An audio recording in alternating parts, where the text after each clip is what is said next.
On en vient maintenant à cette action du mouvement Droit à un toit dans le centre-ville ce matin. Objectif, améliorer la situation du sans-abrisme à Bruxelles.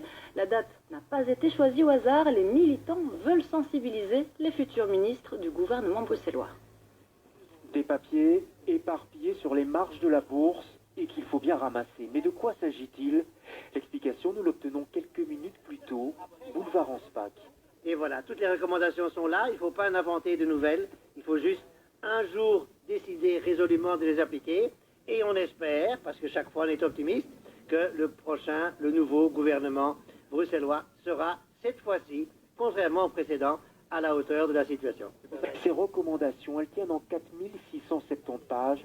Ça représente des années et des années de demandes du secteur des sans-abri et qui sont restées sans réponse. Pour ces militants, les gouvernements se suivent et sur cette question se ressemblent.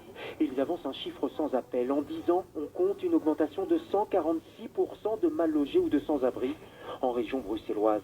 Alors, à la veille de la formation d'un nouveau gouvernement, ils tentent un coup d'éclat sur ces marches de l'ancien temple de l'argent, histoire de frapper les esprits.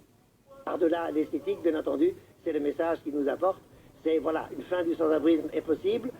Est-ce que ce futur gouvernement se donnera les moyens de mettre le paquet sur la prévention et le relogement et pas toujours sur le maintien dans une vie pas trop indigne des personnes qui sont malheureusement tombées à la rue? Quelques minutes plus tard, les 4670 pages de recommandations s'envolent dans l'espoir de mieux atterrir quelque part, si possible, sur les bureaux des futurs ministres bruxellois.